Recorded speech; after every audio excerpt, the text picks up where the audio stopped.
정관용의 지금 이 사람. 여러분 안녕하십니까? 정관용입니다. 1979년 10월 26일 김재규 중앙정보부장이 박정희 대통령과 차지철 경호실장을 저격했죠. 이 사건으로 18년간의 독재체제가 끝났고요.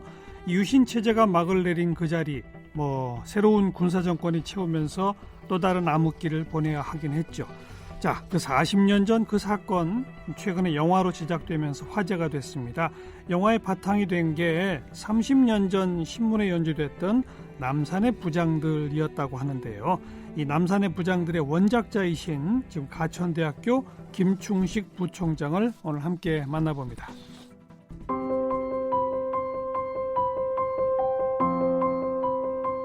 김충식 부총장은 고려대학교에서 철학을 전공했고 일본 게이오대 대학원에서 미디어 전공으로 박사학위를 받았습니다.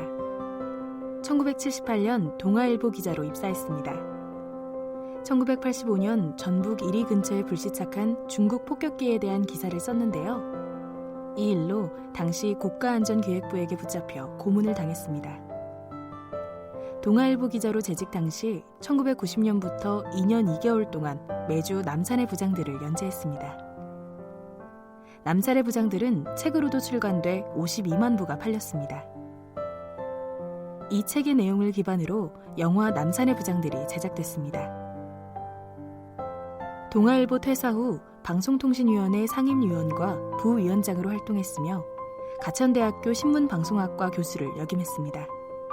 현재 가천대학교 특임 부총장입니다.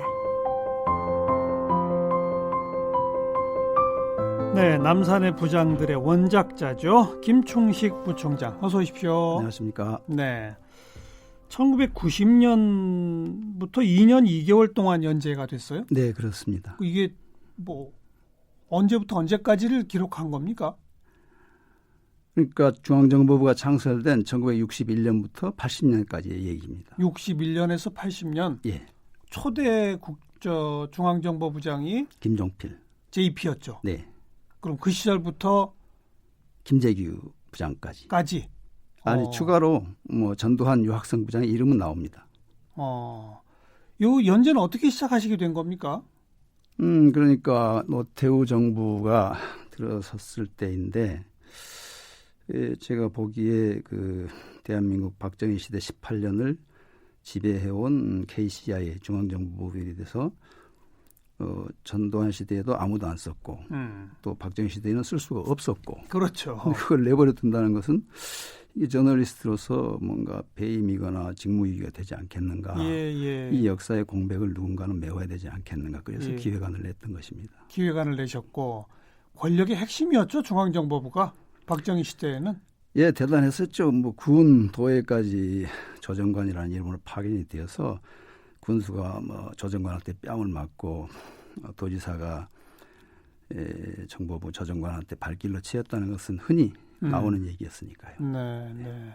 그 중에 중앙정보부의 또 탑 중앙정보부장. 대단한 거죠. 그 취재가 가능했어요, 근데? 대체로 은퇴했고 또 과거 이야기이기 때문에 노력을 했죠. 근데 다들 쉽사리 얘기를 해주던가요? 예, 밤늦게 침입하고 좋은 의미의 스토커, 또 새벽에 기다리고 해서 아주 끈질기게 했습니다. 제일 어렵게 만난 사람이 누구였어요? 결국 못 만난 분도 있지만요. 그 김계원 부장을 만났을 때의 일이 참 좀 추억이 새롭습니다. 그 얘기 좀 해주세요. 아니, 그분께서 전화를 순번이 다가오기 때문에 드렸는데 한 4, 5개월 동안 피하시는 거예요. 동창회에 갔다, 교회에 가셨다, 실제로 가셨는지도 모르지만, 근데 안 만나주는 거예요. 그런 사이에 이제 그분을 쓸 순번이 다가오는데, 어쨌든 만나지 않고 쓰는 거는 나의 자존심상 허락하지 않아서 어떻게든 만나야 되겠는데 길이 없는 거예요. 그래서 국리를 하는데 어느 날 겨울이 되고 눈이 펑펑 쏟아지는 일요일 밤 10시쯤 이 시간에 쳐들어가면 만날 수 있겠구나. 자택으로? 예. 그렇습니다. 일요일 밤 10시니까? 예, 파악이 되어 있었어요. 그 음흠. 현대 아파트의 동호수는. 그래서 갔죠. 가가지고 갔더니요. 물론 안 열어줬죠. 근데 뭐 소리를 좀 지르고 행패도 좀 부리고 하면서 설득을 해서 신문 기자로서 역사적인 좀 그 증언을 좀 드려야 되겠다. 내가 뭐 돈을 빌리러 온 것도 아니고 또 무슨 취직 부탁 그런 것도 아니니 이야기를 좀 하는 게 좋지 않습니까? 라고 해서 새벽 1시경에 문을 열어줘서 새벽 1시에? 그렇습니다. 밤 10시에 찾아가셨는데? 그렇습니다. 그래서 문을 열어서 서로 마음을 열고 날이 밝을 때까지 긴 얘기를 많이 했습니다. 그리고 그 직접 당사자인 중앙정보부장을 만나서 그 사람의 얘기를 듣는 것도 중요하지만 그 주변 취재 등등도 참 어려우셨을 것 같아요. 예, 뭐 중앙정보부법, 안기부법, 뭐 국정원법이 다 그렇지만 그 재임 중의 일을 이야기하는데 제한을 두어 있고 또 국가기밀 측면도 있고 또 당시에 KCIA가 저지른 일들이 그렇게 긍정적인 일만이 아니었고 비밀 공작이 워낙 많았을 거 아닙니까? 뭐 실제로 그 옛날 얘기긴 하지만 납치, 암살, 미행, 도청, 밀수 이러한 것들이 국가 공기관 조직에 의해서 마피아처럼 저질러졌다는 것은 개탄스러운 일이죠. 예, 예. 근데 그런 얘기들을 술술술 털어놔요? 사람들이? 네, 기본적으로 한 60-70%는 제가 자료를 가지고 가서 묻죠. 어떤 자료요? 지금 말씀드린 그런 그 정보부의 그 행패 또 범죄적인 사실들을 가지고 가서 60-70%는 내가 기초자를 파악해 가지고 가서 들이미는 거죠. 그러면 인정은 합니까?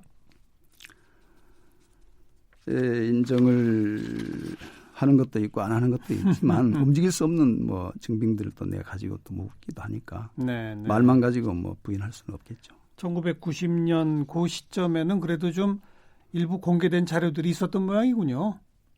네, 그렇습니다.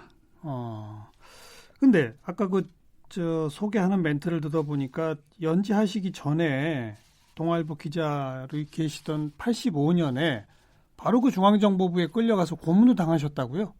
네, 그런 일이 있었습니다. 왜 그런 일이 있었어요? 그때 이제 군용기가 일이 논바닥에 불시착을 했는데 그 두 명에 대한 그 조종사하고 항법사에 대한 신병 처리. 그러니까 이 사람들을 어디로 보낼 것이냐. 중공으로 보낼 거냐. 당시 미수교육 상태입니다. 대만으로 보낼 거냐가 굉장히 세계적인 관심사였는데 예. 소련의 벨렌코 중이라고 하는 사람이 망명한 이래로 망명자는 망명희망지 그리고 언급결에 뒤에 타고 온 망명을 희망하지 않았던 재난 상륙자는 자기 본국에 이러한 그 국제법상의 관행상의 룰이 설정이 되어 있어서 이 경우도 반드시 조종사는 대만으로 갈 것이고 그리고 뒤에 언급결에 딸려온 항법사는 중공으로 신병 처리가 될 것이다라고 하는 이제 상식이 많이 있었는데 그걸 발표하기 전에 내가 썼다는 것이죠. 근데 나는 발표하기 전에 정부 관계자로부터 그걸 팩트를 확인하고 임박했다는 것을 알고 썼는데 안기부의 주장은 중공에 대한 포괄적인 보도 지침이 묶여져 있는데 그걸 어겼다는 주장을 하지만 사실은 그게 말이 안 되는 것이 중공에 대한 거래가 많이 시작이 됐기 때문에 법정 재판이라든가 상사 분쟁 등에 대해서는 기사가 수시로 나갔거든요. 그 국정원의 통제 없이.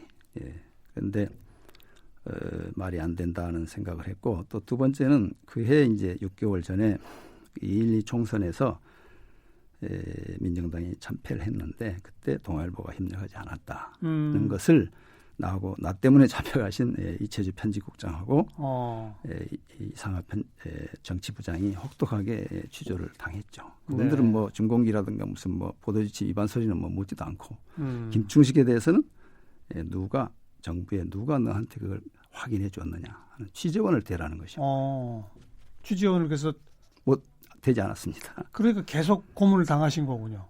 예, 그래서 그분은 나중에 중동에서 대사도 하시고 해서 나중에 술 한잔 하면서 보람을 느꼈습니다. 네. 어쩌면 그런 어떤 원한 같은 것이 남산의 부장들 연재의 한 동력이 됐던 거 아닙니까? 전혀 그런 것은 아니고요. 예. 그건 아니에요? 다만 그 안에서 8월 30일경이었는데 이 올림픽을 앞두고 국제화를 추구하고 법치주의를 내걸고 헌법과 법률이 있는 서울 시내 한복판에서 이처럼 그 고문을 하고 정치부장, 편집국장 기자를 이렇게 가혹행위를 하는 것이 과연 이게 문명사회에 있을 수 있는 일인가 이러다가 죽을 수도 있고 정신이상이 될 수도 있겠다. 그렇다면 누가 원망을 하는 것이냐. 국가 권력이라는 게 이게 한번 광기에 젖어들면은 이러한 일이 벌어지는 것인데 이거는 언젠가 기록을 한번 누군가가 남겨야 되지 않겠냐는 생각을 했지만 이 책을 쓴 동기하고는 관계는 사실은 없습니다. 중앙정보부장은 무슨 일을 하는 사람입니까? 한마디로. 박정희 시대 18년을 기준으로 하면 정권 보위 기구의 총수죠. 정권 보위 기구. 네. 가장 핵심 중에 핵심이군요. 네, 그렇습니다. 당시에 입법, 사법, 행정 그리고 언론이라고 할 때에 법률적으로 그 조정 권한, 업무 조정 권한이라는 게 중앙정보부에 있어요. 그래서 대법원한테도 판결에 조정 권한을 행사할 수 있고 검찰한테도 행사할 수 있고 경찰은 물론이고 뭐 행정, 입법에까지. 그게 법률상 규정돼 있어요. 규정돼 있었습니다. 업무 조정권이라는 게 있습니다. 그 업무 조정, 수사 업무 조정 권한이 마지막까지 남아가지고 지금도 문제가 되는 게 지금까지 그 국정원하고 그 안기부 때 바로 그러한 권한 때문에 문제가 되어온 것이죠. 검사를 파견받고 검찰 위에 군림했었고 하는 것들이 다 그런 것이죠. 그러니까 그게 80년까지는 중앙정보부였고 그다음에 이제 안전기획부로 바뀌잖아요. 바뀌죠. 그런데도 그 조정 권한은 법상 계속 있었어요? 뭐 관행적으로도 거의 살아 있었죠. 지금은 어떻습니까? 국정원은? 지금은 대폭 바뀌었다고 판단하고 있습니다. 서훈 원장 온 뒤로는 거의 이러한 과거의 국내 정치에 관여하고 또 그런 조정 권한을 발휘해서 어떤 적폐를 일으킨다든가 하는 것은 듣지 못했습니다. 아니 그게 아니라 법률상은 여전히 그런 조정 권한이 바뀌었습니다. 보장돼 있지 않죠? 예, 지금은 바뀌었습니다. 법도 개정된 거죠? 예, 법은 바뀌었습니다. JP부터 시작해서 김재규까지가 몇 대째 그 부장이에요? 김재규가 8대였고요. 9대로 치면 전두환, 10대가 유학성 이렇게 돼 있습니다. 그 1대부터 김재규까지 누가 제일 셌어요? 김형욱이 가장 셌던 것 같아요. 김형욱, 이후락 두 사람이. 김형욱, 이후락. 네. 물론 행패도 심했지만. 네. 어떤 면에서 가장 셌다고 말씀하시는 거고 또 어떤 행패가 있었다는 겁니까? 지금 말씀드린 도청, 미행, 납치, 밀수, 암살은 김재규 때 벌어진 거지만 그런 것들이 다 그 두 김형욱, 이후락 부장 때 생긴 일이죠. 김대중 납치도 이후락 때 생겼고, 김형욱 때의 물론 그때는 내션 빌딩 과정이니까 상당히 나라가 어수룩한 때 이제 그게 몇 년도죠, 그러니까? 63년에서 9년까지. 굉장히 오래 했네요. 예, 6년 넘게 했는데 어쨌든 그때 미행, 도청, 무슨 정치 사찰, 공작은 그냥 주요 업무니까요. 네. 그리고 그 김영욱은 결국 최후가 어떻게 됐죠? 파리에서 박정희 대통령 암살당하기 20일 전에 실종이 되어서 영구 미제로 지금까지 남아있죠. 국정원 과거사조사위원회에서는 김재규 정보부의 소행으로 암살했다. 이렇게 발표가 되어 있습니다. 2005년에 발표를 한 거죠. 네. 이번에 영화화된 남산의 부장들이 바로 그 김영욱, 김재규 두 부장이 나오는 그렇습니다. 영화인 거죠. 네, 거기에 초점을 맞췄습니다. 그 영화 보셨어요? 네, 봤습니다. 직접 쓰신 글하고 어떻던가요? 다큐와 영화의 영역은 본질적으로 다르죠. 다큐가 다큐 눈으로 영화를 말하기도 어렵다는 것을 이번에 느꼈고요. 반대로 영화 눈으로는 또 다큐를 말하기 어렵겠죠. 왜냐하면 다큐라는 것은 팩트와 사실관계를 중심으로 엄정하게 문제를 보는 것이고 반대로 영화는 압축, 생략, 비약, 영화적 상상을 통해서 풍경화를 그리는 것이기 때문에 본질적으로 많이 다른 것이긴 하지만 다만 그 권력 주변에 아장아장 그 개걸음을 걷는 슬픈 인간 군상이라고 하는 주제 그리고 또 정치의 최고 권력자가 총명을 잃을 경우에 그 나라가 붕괴되고 마는 그러한 그 모습을 그리는 것은 정확하게 영화가 잘 묘사했다고 봅니다. 네.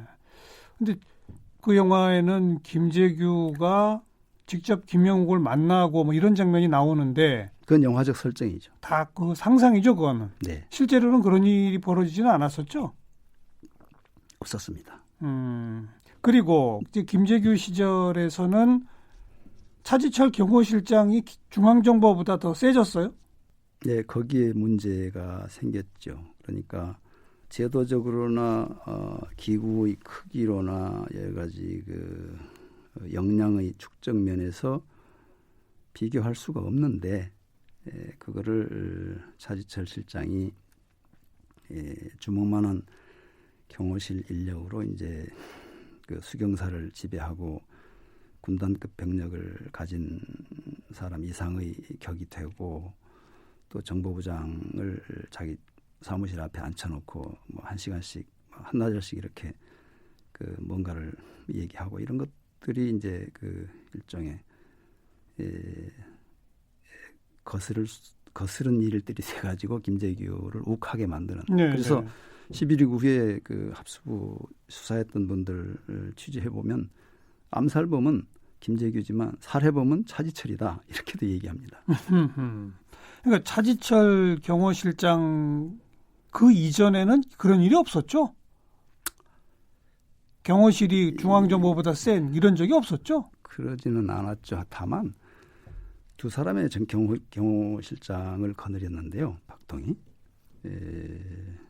박종규 경호실장 시대도 피스톨 박이라는 별명을 가진 박종규. 예. 정보부하고 그렇게 좋게 지내지는 않았죠. 다만 차 실장처럼 그렇게 그 위에 군림하는 그런 형태는 아니었지만 굉장한 그 긴장 관계가 있었죠. 왜냐하면 그 예를 들면 전북지사를 하던 이아무개라는 사람이 대통령 초도순시에서 라이터불을 켜주다가 그 대통령이 흠칫 놀랐어요. 불이 휙 올라와가지고 그 일로 그 엄청 두들겨 맞았어요. 도지사가. 예. 그래서 나중에 벼르고 있다가 박동한테 한번 고자질을 했죠. 이렇게 경호실이 이렇게 행정도지사를 기패듯 하면 되겠습니까? 라고 했는데 박통의 대답이 또 재밌어요. 뭐라고 그랬어요? 나한테 뺨 한 대 맞은 거 생각해. 그렇게 생각하면 된다? 네, 그렇게 얘기했다고 그 이 지사의 얘기입니다. 네. 즉 중앙정보부도 정보기구지만 정권 보위가 첫 번째 목표고, 그죠? 경호실도 대통령 보위가 첫 번째 목표니까 관계가 썩 좋진 않았군요. 예, 그렇기도 하고 그 보위의 측면보다는 그 그리스 신화의 이카로스의 날개라는 말이 나오는데요. 예. 그 태양을 향해서 날개가 녹아 떨어지도록 이렇게 접근하고자 하는 그 권력자 측근들의 본성이 그렇게 만드는 거 아닌가 싶어요. 그렇군요. 네. 특별히 차지철이 심했고, 차지철은 어떤 사람이었어요? 어떤 배경이 있고 왜 그렇게 박정희 대통령이 신뢰를 했을까요? 그러니까 육사 시험에서 떨어져서 일반 장교가 됐고요. 한때는 전두환 씨 말에 의하면 자기 밑에도 잠깐 있었다고 해요. 그 육사 출신 그 위 상관으로 전두환 밑에 좀 있었다고도 전두환은 말하고 있습니다. 예. 그런데 이제 약간 좀 그 성경책은 열심히 끼고 다니는데 성경책? 맞습니다. 독실한 기독교인으로 되어 있습니다.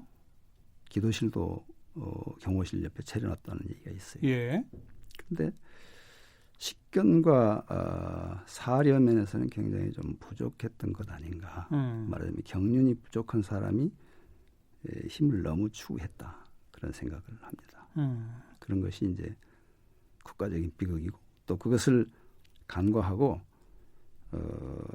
총명을 잃은 상태에서 말년을 관리한 박 대통령도 좀 자업자득의 측면이 있다. 근데 박 대통령은 왜 특별히 그 차지철을 그렇게 총애했죠? 그 사람이 이제 돈하고 뭐 이런 사생활 면에서 좀 깨끗했다고 봅니다. 예. 그리고 뭐 돌격 부대 같은 충성 같은 것을 권력자는 특히 정치 최고 권력자는 뭐 원하는 대목이 있으니까 그런 점을 차지철만이 충족한다고 보았던 것이 아닌가. 그러니까 그것에 비해서 너무 큰 애정을 쏟고 권력을 주었기 때문에 파탄이 난 것이다 이렇게 보고 있습니다. 근데 고작 그 육사 시험도 떨어진 대위 출신인데 어떻게 거기까지 올라갔어요? 공수단 대위로서 5.16의 그 무기고 털어서 총기를 꺼내는데 공을 세웠다고 되어 있습니다. 그리고 그 후에는 어떻게 됐어요? 행적이? 국회로 보내서 국회의원이 됐죠. 국회의원. 다선 의원입니다. 외교분과위원장도 했고요. 차지철 시장 말년에는 20-30명의 국회의원이 설설 기고 따라다녔습니다. 차지철 계통에. 지금도 그 이름들이 신문에 나옵니다만 사실은 그 사람들 책임도 있어요. 그 사람들이 그 11.6 열흘 전에 그 청와대 만찬에 유신 7주년 기념 성대한 만찬회에서 그 박 대통령한테 목숨을 다해서 각하를 보좌하겠습니다라고 말한 국회의원이 있어요. 그래서 그로부터 열흘 뒤에 박통이 죽고 네. 그 들은 공화당 의원 몇 분들이 식견 있는 분들이 야 요즘에 그 죽겠다는 사람이 왜 부음이 안 나오고 아직도 살아있는 모양이지? 라고 했다. 얘기를 제가 기록에서 봤습니다. 네, 네. 차지철의 어떤 그 권력, 욕심도 대단했던 사람이죠. 그러니까. 예, 박통을 둘러싼 총애를 중심으로 인해서 뭐 자기의 그 삶의 가치를 느끼는 그런 대목이 있었던 거 아닌가 봅니다. 그리고 김재규가 박 대통령 저격한 이유 중에 하나가 그 최순실 아버지 최태민이었다는 얘기도 있어요. 그건 확인된 겁니까? 예, 제 책에 그렇게 적었는데 거기에 보면 그 회의에서 김재규 부장이 최태민 같은 놈은 교통사고로 나서 없어져야 된다. 라고 발언한 것으로 되어 있는데 당시에 그 김 부장으로부터 직접 들었던 국장 부하가 나한테 얘기한 바로는 야 교통사고 같은 거 위장해서 좀 죽일 수 없어 라는 취지로 말을 했다. 꼭 기억을 합니다.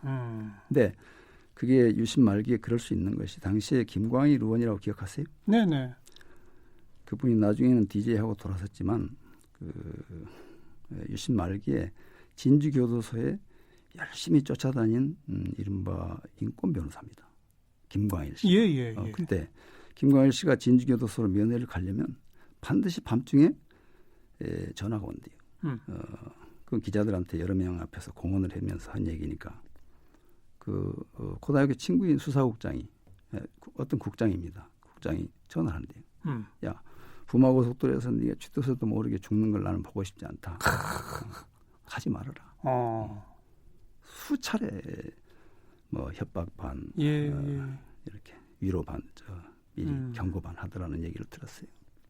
그러니까 그런 얘기에 의해서 보면 최태민을 어떻게 교통사고로 하라고 했다는 얘기가 어떻게 좀 해보려고 했다. 실제로. 뭐 그만큼 분노했다고 하는 것은 사실인 것 같습니다. 왜요? 뭐 어떤 문제가 있었길래요? 그러니까 중앙정보부라고 하는 방대한 공조직이 파악하고 여러 가지로 조사한 바에 의하면 최태민의 문제가 반드시 있다. 크다. 적지 않게 정권의 부담도 있다. 그런데 이거를 큰형애가 가로막고 있다는 생각 때문에 대통령을 좀 일깨우고자 하는 노력을 한 거죠. 김재규 나름대로는. 그렇지만 그것이 이제 번번이 가로막히고 뭐 근영의 눈물에 의해서 이렇게 후퇴가 되고 하기 때문에 예, 그런 것들이 쌓여서 11.6에 이른 것으로 그렇게 되어 있습니다. 네. 종합적으로 볼 때 김재규에 대한 우리 김충식 부총장님의 종합적 평가는 어떻습니까? 민주주의를 위해 거사를 행한 사람입니까? 아니면 그냥 권력투쟁에서 밀린 사람입니까? 어떤 겁니까? 뭐 욱하는 성격이 있었고요. 또 뭐 정의감이라고 할까 이런 것도 있었고 해서 지금 본인이 최후 진술에서 말한 대로 뭐 민주주의, 자유민주주의를 위해서 희생했다고 하는 부분도 뭐 전혀 없는 건 아니고요. 그렇다고 해서 수사본부의 발표대로 대통령을 노리고 뭘 했다는 것은 아닌 것 같고요. 다만 그 성격, 그러니까 유신에 충실하게 복무를 했고 정보부장으로서 열심히 했는데 그럼에도 불구하고 자기의 충정과 뭐라고 할까 말하자면 대국을 보라고 하는 정답이 통하지 않는 그러한 절박한 그 폐쇄회로 속에서 자폭처럼 한 사건이 11.6이다. 저는 그렇게 생각합니다. 그래도 유신의 심장을 쏘았다. 뭐 그건 그 표현대로 예. 그 말은 그 본인이 직접 한 표현이죠. 그렇습니다. 그런 측면도 분명히 있다. 민주주의에 대한 어떤 뭐 객관적으로 그렇게 됐지 않습니까? 그것으로 인해서 유신이 종언을 고한 것은 사실이니까요. 그렇죠. 이제는 뭐 과거 역사가 되어버린 영화의 한 장면 남산의 부장들을 보시면서 어떤 감회가 있으셨는지 마지막으로 한 말씀. 역시 그리스 신화에 나오는 이카로스의 날개라는 것을 생각해 보는데요. 그 권력자 주변에 그 뜨거워서 불타 죽을지도 모르는 그리고 날개가 녹아서 추락할지도 모르는 것을 모르고 이렇게 끊임없이 불나방처럼 대시하는 군상은 뭐 역사에 옛날이나 지금이나 또 미래에나 여전히 나타날지도 모른다고 하는 그런 생각을 합니다. 알겠습니다. 남산의 부장들 원작자이신 지금 가천대학교 김충식 부총장 함께 만났습니다. 고맙습니다. 감사합니다.